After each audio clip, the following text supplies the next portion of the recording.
What's happening? What's happening? It's the official, the fresh, the homie, official fresh homie coming to you live from my quarantine base, my quarantine and chill spot, Lockdown Chronicles episode 2, baby. We're doing addiction today, so we're gonna be speaking about addiction, overcoming addiction. So I have a friend of mine. We're gonna be having a conversation. So please do follow me.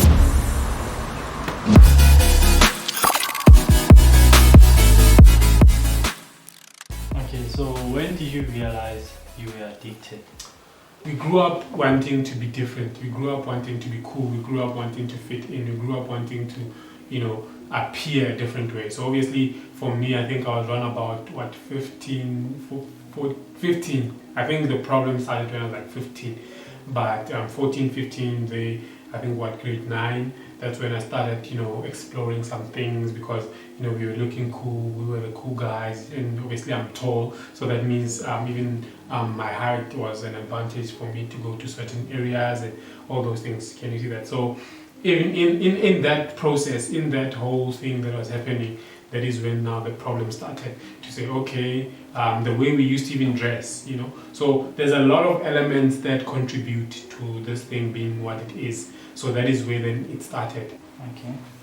Okay, so how did it affect you and the relationships that you had maybe with your family and friends and maybe at school? So now we're speaking to a Tabang who is somewhere in high school, so I was living with my dad at that time and definitely just me and him. For that, obviously like any other parent, man, it affects you in a bad way because you're a child. First of all, you're supposed to be going to school, cracking codes. Actually, you're supposed to be a child. Because what we were doing was beyond what children do, in most cases. It was beyond, those points. So for me, then, it affected that relationship, because the thing is also, right, here's the thing that most people face. I was able to pass at school. I was able to, do my schoolwork properly, everything that I can do. But I don't think I was doing it to the best of my capability, which is then a problem for most people. The thing is, the fact that you are still able to function, you think, okay, it's fine. So for me, that time, Eskela, I was doing okay, I was fine. So even, for our parents, it's not like necessarily like a red alarm, like a red flag, because you are past school. The only problem then comes on my weekend. That's when you fight with the parents on that Saturday because you want to come 1 a.m., and that affects your people bad because now, you're supposed to be a child sleeping, but now the parent can't sleep because when I was feeding. Can you see that? So for me, that was the challenge at that time to say, okay, yeah, those are the things. But obviously, when you look at it from a scale, it was like a 1 out of 6. So 6 good days and like 1 bad day. So that didn't really affect it much, but it was building towards something. Okay. So when did you realize this was not normal anymore and that it was being a bit excessive? So now we are moving into, say, grade 11. So grade 11 for me was probably like the worst, not really the worst, but from that age, looking at that age, it was bad.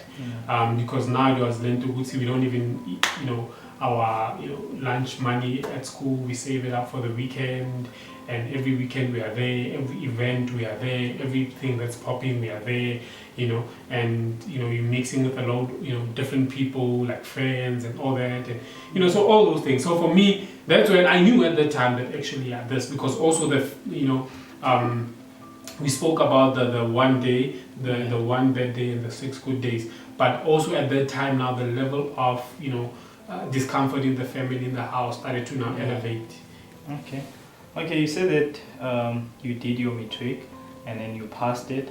So how was life after matric, going into varsity and being exposed to many other stuff that you didn't know? So some of us, we for me it wasn't like a Jimmy's coming to Joburg situation, right? It wasn't like, oh, now you're starting to see parties for the first time. For me, I've known those things from where I come from. Now the difference here was that now it was like on an elevated level because there was no dad here, there was no mom here, there was no nothing. So it was just myself and my money, managing my money and all that, and managing myself, entirely.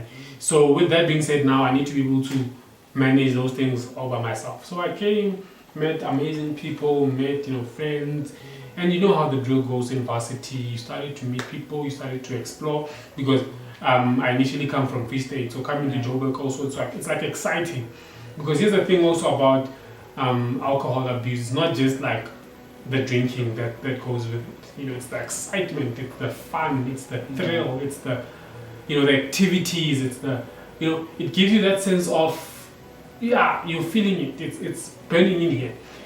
So sorry, at that time, that was what was burning. And for me now, it was just like elevation, because what I used to do on weekends only, I could now do like any day of the week. So for me, university now was like elevation on another level. Okay, so how didn't it affect like your schoolwork? Because for one, you'd understand that if you are still in high school, you are not entirely free, because you're still under the guidance of your parents and stuff like that. Yeah. So coming to varsity, you are on your own now. And how did you manage it? How did it not affect your schoolwork? My studies. Okay. So the problem has never been the moment. The problem has never been the moment. The problem for me has always been the future, because I knew that the fresh that I want in the future must exist in the absence of alcohol like this. Because now what I understood is that this thing is heavily seated on my heart. It's heavily seated on my mind, because everything now, I can't just have a Friday and just chill and be like, okay, yeah, it's Friday. It ached, okay, but it's Friday. Says what's happening? We haven't told, and also there was a time. So so obviously UJ, it's in Auckland Park, right? There was a time where I even lived in Bram. So you understand already the Bram life. For instance, I remember every time when I used to come back from school with the bus to Bram. The moment I get off there by Pick and Pay there in Bram, it's crazy. The atmosphere is crazy. People are just like, it's crazy. So already, like I said, also it's not even about the alcohol, but the fun, the thrill, the excitement. So already when I'm walking to my race, like I knew already like something is happening there in the house. Something. If it's like this out here, it's definitely there's something happening there. So obviously, when I got there, find people already set up is already there. People are already having like activities. People, visitors were drinking already and all those things. So it's nice, man. Yeah, pools are. It's nice. It's nice. So yeah. So did you have like any? Do you have like any regrets, or maybe a precious thing that you lost with this addiction? Oof, any regrets? Look, man. One thing that is for sure is time lost. Time lost. Definitely, you can't regain back. I could have probably learned other skills in that time. I could have probably, started exploring the me now. Because I'm thinking right now for myself, if I had started this YouTube thing back then, where would I be right now? Because maybe the thing is also that is the problem for me, and was also the problem is that you are occupied around that thing. At least for me, this is like personal experience. My mind was occupied around that. So do you see that even in that moment, I couldn't be thinking of other things. I couldn't be exploring other things. So I won't really say regret, but I'm thinking to myself, what if my mind was as open then than it is now? What things would I have learned? Because after that I started my modeling, I started my speaking, I started my, starting to become this person who I want to be. Can you see that? So I don't know that. Probably if that time I didn't have that in front of me blocking my eyes like that, I wouldn't, I would have time to think about other things. So I don't necessarily have like a clear answer to that, but I'm just saying that, hey, imagine. Okay. So how did you change, and what measures did you take to be this person that you are today? When you do something excessively, you get to a point where it doesn't excite you anymore. You get to a point where the thrill is not there anymore. Yeah. So for me, over this long period of time, now the thrill was not there, because I saw now how toxic it was, because now it got to a point where I was even now, exposed to drugs. not exposed as in like me using them, but me seeing them in my environment. Thank God I never got, but I was now seeing them in my environment, seeing them where I am, all those things. So for me, it was disturbing because I would see how, they are consuming the people using them. And for me now, I need to be the voice of reason, but I can't, but because I'm also in the same mess. Can you see? So for me, that was now the challenging thing that was, disturbing me. But look at this. What kind of fathers are we going to be, if we are going to continue in this path? Because the only way from here is that we are, we're going to make it out of university. We're going to start working. We're going to start being exposed to more money. What's going to happen is that best believe we're going to start buying heavier drugs. We're going to start buying so that was sort of the mindset for me at that time to say, but actually, So from there now to answer your question is that I then changed, environment. I changed the environment completely. So that's when I moved from from Bram to Newtown, right? When I moved from there, I got a moment of awakening. It was the beginning of the year. It was New Year's resolutions. That whole energy you come with into a new year. And then I thought to myself that, okay, dude, you have a chance right now. You are actually here alone. No one knows you here. No one knows where you're from. No one knows your story. You can actually make use of this time and actually be a different person. And that's what I used, and I grabbed that opportunity with both hands. Let's speak relapsing. What was your experience with the relapses, and how did it affect your growth? Relapse is crazy. I think it's even hard. I think it even hits you harder than the addiction itself, because once you have survived for a certain time, when you relapse, it becomes worse. When you relapse, it becomes now something that is beyond you. But at that time, it's not as fun as it was before, because at least before for me it was fun. I won't lie, it was nice. But now after I had stopped, when you relapse, it's not nice because you are thinking to yourself, man, I fall again, I did this again. You're starting to feel guilty, you're starting to feel this, because I kind of when you relapse, when you stop, you're giving yourself, okay, it's been 1 month, okay, that's good. 2 months, okay, that's good. Next thing you're on 6 months, and the next thing you're looking at it, okay, I'm looking at what? I'm looking at a year, because the relapse, for anyone who knows addiction, they understand relapse, and relapse is that back and forth, back and forth, back and forth, back and forth. Okay, just to conclude, what advice would you give someone who's going through, alcohol abuse or alcohol addiction? Okay, look. With this, man, I'll close by saying this. For me, it was never a moment of saying I'm drinking Monday to Monday. It was never a thing of saying I can't function. It was never a thing of saying I can't do my schoolwork, I can't be a sober person or anything like that. But for me, the problem has been, the lifestyle. That is what I always try to combat, the lifestyle. Because what drinking for us guys goes with, it goes with girls. It goes with nightlife. It goes with exciting moments. It goes with the thrill. So all of those things are unhealthy traits. For instance, if you want to find yourself building a healthy home, if you want to find yourself being, building, a solid, stable foundation, you cannot do that. Usahambi busuku, usaphuzana namatshwala, usabhekana namantombazane, all those, little traits coming through. So I think that is one thing I will conclude this by. And for me, that is one thing I always wanted to fight. Because I know there are people who are watching and saying, but Mina, I can drink my what and still function. Yeah, no, it's fine. But for me, what then becomes an issue is what happens in those moments. So I think that is what I want to bring to you, to say, hey man, look, in this time of lockdown, look at this thing, focus and use this time. Because for me, I'm using this time to reflect. And as I'm reflecting, I'm seeing how much progress I made.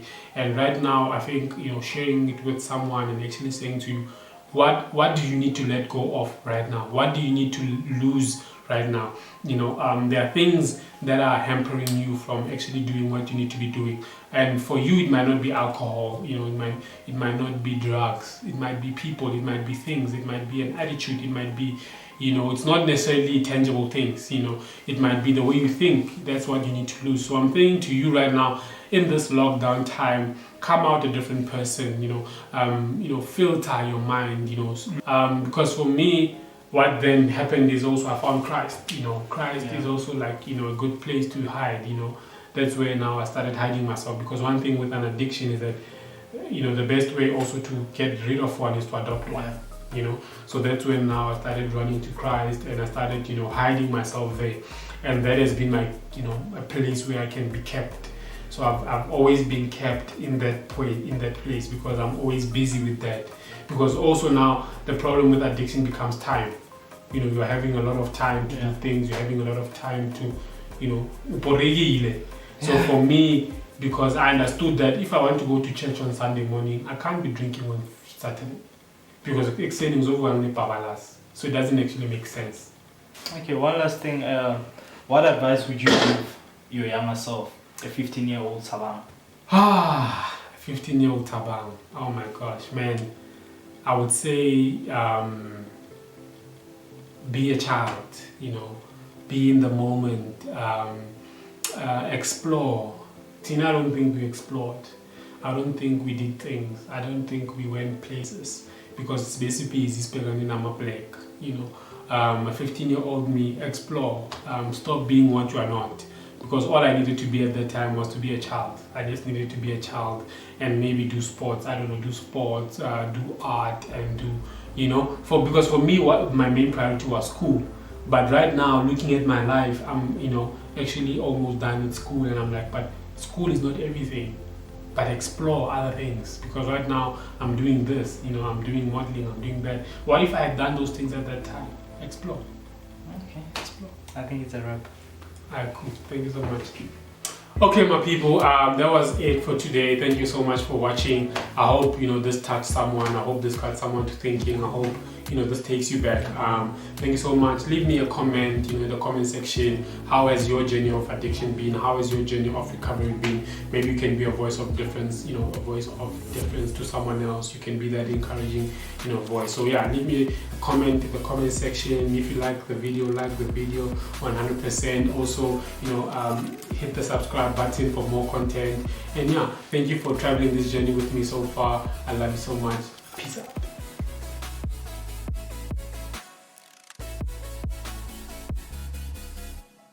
Three, two, one, go. Hey yo, what's happening? It's the official, the fresh, the homie, official fresh homie coming to you live from a quarantine and chill spot, doing lockdown chronicles. Yeah, come on, let's go.